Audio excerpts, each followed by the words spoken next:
Get top of the morning, afternoon, night, depending on where you at. It's the Pope, your host to do the most. Welcome to the Just Being Frank show. In this video here, man, we got to talk about Tina something that wrote a piece in the Forbes magazine about Angel Reese and Asia Wilson being responsible for the growth of the WNBA. Now, I was going to let this slide by and fly by, and I seen it. People report on it a couple days ago or something like that, and I'm just like, here we go again. You know what I mean? That's what it is with Caitlin Clark. It's here we go again. Every day, every other day, there's something to push a narrative that is not Caitlin Clark when it's so clearly that it is. And I just wondered, like, why do they spend so much time pushing these narratives when the proof is clearly it's in the pudding? The proof is in the pudding in so many different ways. But let's bring this up real quick. I'm going to just read a quick little piece. Hold on. Go back to where I'm at.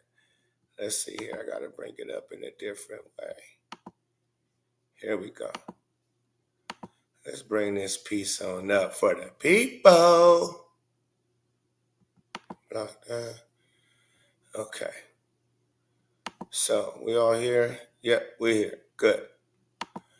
All right, let's see here, man. This is ridiculous. So, how Angel Reese and Asia Wilson led the WNBA's growth. By Tamika Townsell.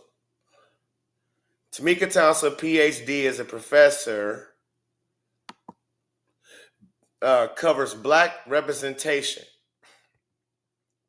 So that off the top right there is just already wrong.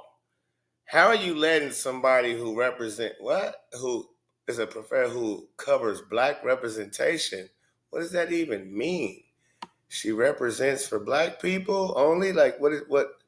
So she's only for Black people? This is another thing. Like how do we hire people that's only for one type of people? If you only for white people, are you only for Mexican people? Are you only for Black people? Like how does that work? Shouldn't you just be for good people? For good Americans? What is with this? I'm a professor who covers Black representation or white representation. Can you imagine something say PhD, Tamika Townsell, PhD, is a professor who covers white representation? Can you imagine that? Or it's saying a professor who covers Chinese representation. Like, why do we make what is this, Black people? And just people in general, why is this acceptable? It's not acceptable for nobody else to do. It kills me. Okay. Paige Bueckers is expected to join the list of first overall picks in the upcoming 2025 WNBA draft. Now, what I'm going to say right quick off the top, it's supposed to be about Angel Reese and Asia Wilson. And you a Black representative. Paige White. But I know she on y'all side. I know you have adopted her. I know. So that's the first thing though. But how disrespectful is this to Asia Wilson and Angel Reese? And you're a Black representation person. The first person you mentioned in this article is a white woman? Is that to say this ain't about Black and white? So he's like, let me throw Paige and big her up real quick, so they won't think I'm just going for white women or Black women. I mean, let's see. Let me read. Let's see. Okay, 2025 WNBA draft. Such an accomplishment will put the University of Connecticut guard, now an NCAA champion, in the company of Caitlin Clark, a record-setting 2.4 million viewers tuned into last year's draft, when the University of Iowa guard was selected first overall by the Indiana Fever. Oh, so she does mention Caitlin Clark in this. I didn't think she even mentioned Caitlin Clark.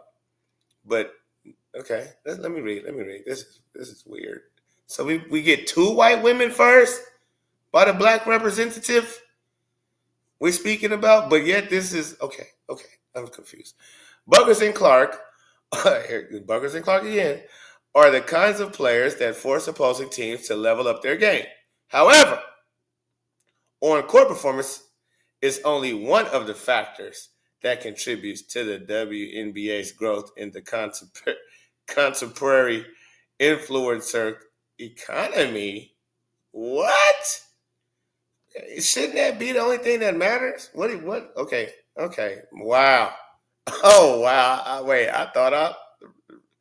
I listened to this. I heard somebody. I guess I wasn't listening properly. Such an accomplishment will put the University of Connecticut guard now in the NCAA championship in the company of Caitlin Clark. I'm just reading it over. My bad. A record-setting 2.4. I got to make sure I read that right. 2.4 viewers tuned into last year's draft when the University of Atlanta Fever. Buckers and kind of players to force opposing teams to level up their game.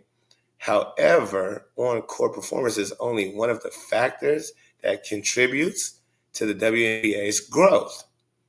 Okay, so wait. First of all, Paige isn't even in the WNBA yet. She hasn't helped the WNBA's growth. I mean, literally at all.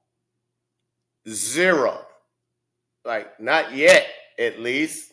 I mean, for sure. So why is she being mentioned? Got to be because she's white. Okay, never mind. She got to be because she's white. So she had to mention Paige because she's white, I guess.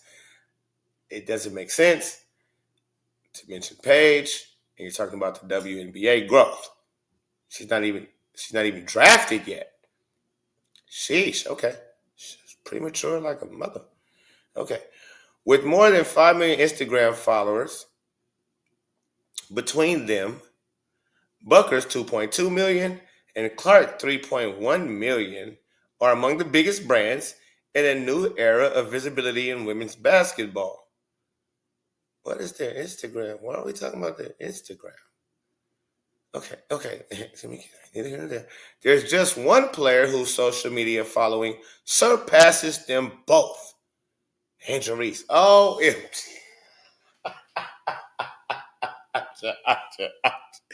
oh, no, you didn't. No, this looks so bad on all accounts. So since Angel doesn't match up with neither Paige nor Kaylin, which again, I don't know why Paige has even been mentioned. She hasn't played one dribble in the WNBA, not even training camp. Ain't even been drafted yet. But you can't compare Angel Reese's game to Caitlin's. So you talk about her Instagram followers? That's the one thing Angel got over Caitlin. Huh? Yeah, you brought that to forefront. The one thing Angel got over CC22 and Paige. Oh, and let's not forget about Paige, the one that's not in the WNBA yet. She got more Instagram followers than the both of them probably put together. Who gives a hoot? This is crazy. Okay. Oh man, this is about to get interesting. I thought I low-key read some of this. Come on, why are we doing that? What's going on? Oh God. Okay. I don't know why my sensor. Okay. Is that it?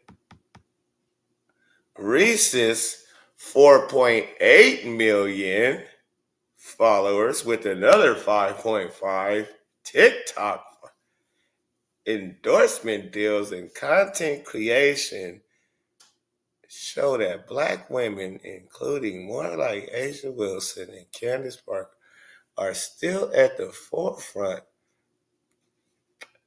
of the WNBA's growth as an entertainment brand. This is sad, bro.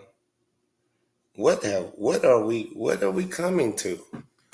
Why are we stooping so low, Black people? Black people that like this type of stuff and sign off. Did this lady just really write Angel Reese has more Instagram followers and TikTok followers than Caitlin Clark? Did she really And that's how she's growing the WNBA. You can't grow the WNBA off people who follow you on Instagram and TikTok. A lot of those people don't even watch basketball. You got so many of those type of people who don't even watch or damn sure don't go to no games or buy no merchandise. They're just follow. It's free to follow. That's not tough. You put social media numbers up compared to real profitable for everybody numbers. The type of numbers Caitlin Clark do that's profitable for a whole lot of people compared to social media followers that's only feeding her and her team. Well, Caitlin Clark is feeding everybody. They're going to get fat.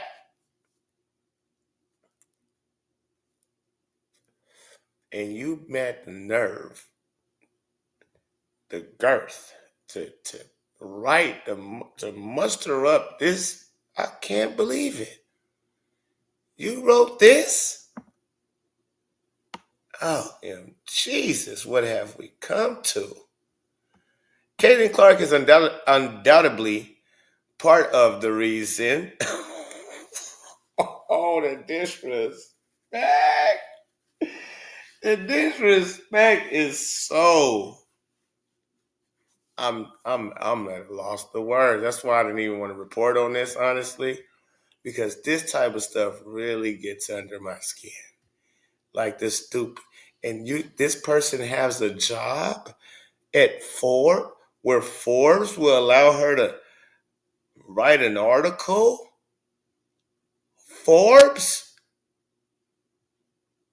y'all letting people like this who got the nerve to put people's social media followings up compared to ratings, viewership, ratings, and attendance, and merch sales, and all of those things. That means social media followings mean more than that. Selling out arenas, having stadiums moved to, not stadiums, but they little rinky-dink gyms they was in moved to NBA arenas.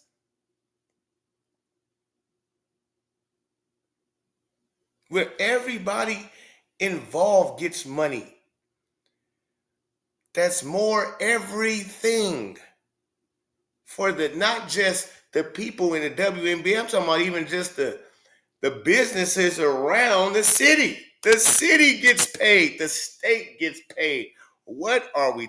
Caitlin Clark is feeding states. She's feeding me. She's feeding you. I'm talking about for real. She's feeding so many, it's ridiculous. And you have the nerve to put up something that Caitlin Clark don't even be on. She don't even be on social media. Why would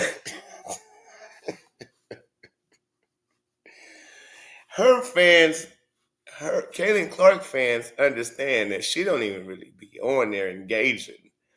The most we're going to see from Caitlin Clark is when on the court or in commercials or speaking at a David Letterman or something like that, a sit down. That's when the season is on, they're going to constantly have a mic in her face 24/7. She going to do every interview after every game she going to do every one. That's where we're used to seeing Caitlin. We don't got to follow her on social media. We like to see her how we see her. In action. In action. In the WNBA on the court. Doesn't even matter if it's the WNBA or not. Wherever. We like to see her in action. She go play golf. We like to see. She can go throw the football in NFL Super Bowl weekend and throw the football through the we tapped in. She go sit down on David Letterman. I ain't never watched David Letterman in my life. As great as David Letterman is, and as big as he is, I never tuned in. I did for Caitlyn. Bet your bottom dollar. I sure did. Law and Order. Don't watch Law and Order at all, but they said they had mentioned Caitlin Clark. I watched Law and Order episode. I bet you a bunch, not just me. Listen, I'm not saying it because I mean, you know what I mean. Need people like me. It is. I did the same thing, and so for this lady to say Caitlin Clark is undoubtedly part of the reason why the WNBA broke multiple viewership and attendance records.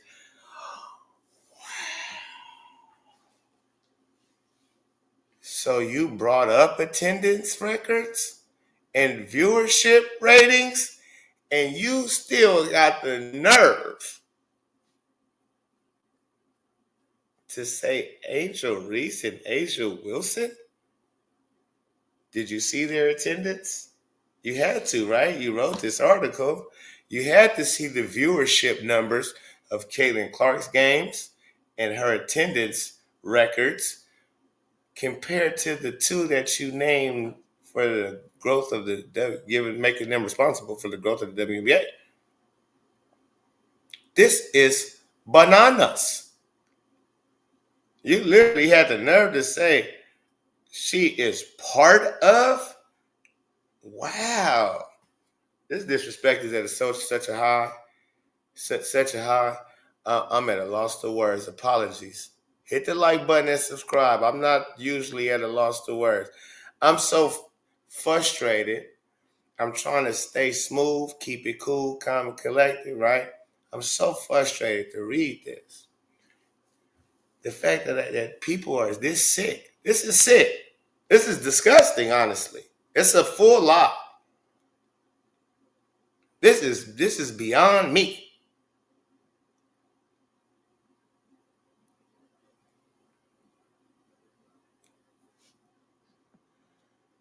I don't even want to read no more. I do not want to read no more.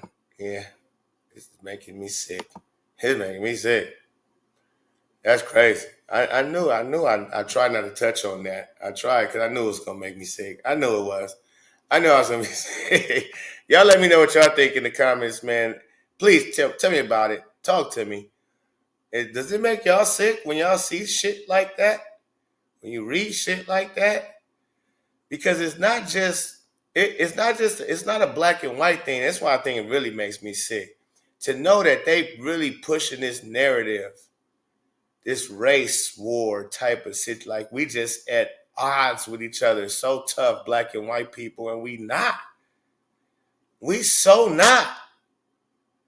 But this, all of a sudden, they use, and it seemed like they doing it through our black women. It seemed like they playing off of it through black women. You couldn't, the black men we not. You think Cooper Flag gonna face any kind of anything when he get to the NBA? You think black dudes has been a hate on Cooper Flag because he white or say some outlandish? If he getting all the shine and a big ass Nike contract or something crazy, you think they gonna say something? This is black women that's doing this. They easy to be bought and all of that. It seems like they'll say whatever and hey, and it's already you sticking up for your race. All I'm asking, this is how the white man is approaching it, who's pushing them or paying them to push these narratives. Hey, just big up your race. Just have your races back. I'm gonna pay you to have your races back. So that's Angel Reese, that's Asia Wilson, that's Dejanay. The black. I want you to just represent black. I'm gonna pay you just to be delusional, basically, about your skin color, so other people can do the same thing.